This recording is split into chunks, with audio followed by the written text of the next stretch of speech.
So giving him this hero at this game 3, maybe it's just what he needs. And it fits in the card with a range hero. It very much does. You want some pacing?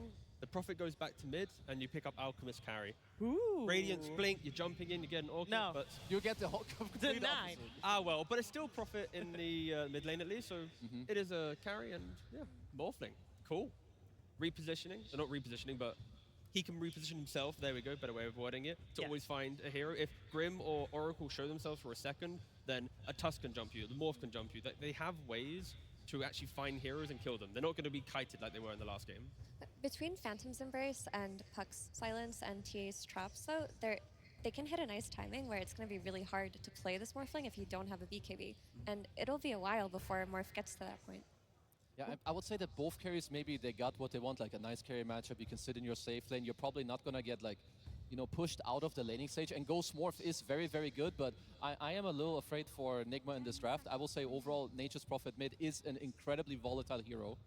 BB team, I feel like their support duo is very good. They have good team fight. They should be getting the first Aegis. So I'm hoping that Nigma have a similar start as in game 2 and that they can clean it up.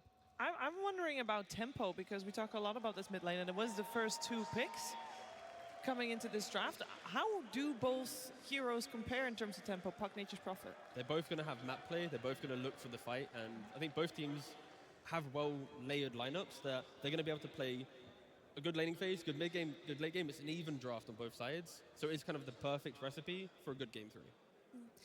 I think that Nigma have this in the late game with their Morphling, but BB team have a much easier time of getting there. Like, their Roche time is very nice. Like, the Morphling is going to be farming for a while. Their Puck looks very strong for a long time until they get more hexes and things like that online. And there is still the big question of the Oracle, right? This Oracle in the backline could disrupt everything if the target you're jumping on as Nigma gets saved.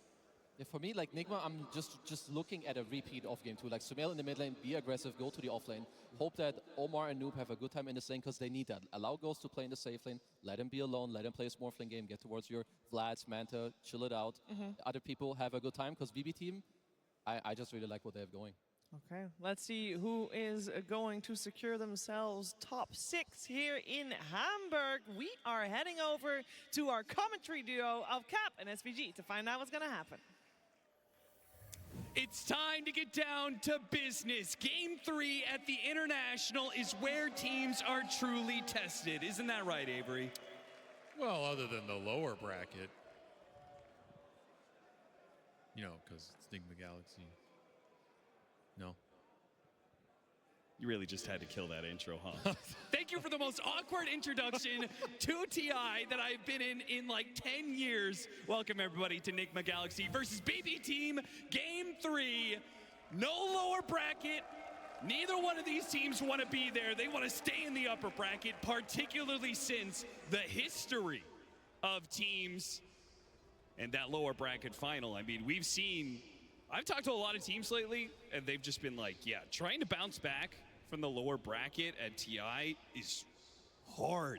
It's even harder if you're here to win. And that's what both of these teams are here for. Both of these teams have been searching for an Aegis lift in quite some time. And we're going to start off this game 3 with a very awkward proposition here. Nigma Galaxy thought they were looking for a first blood. Instead, they have been split apart into 2.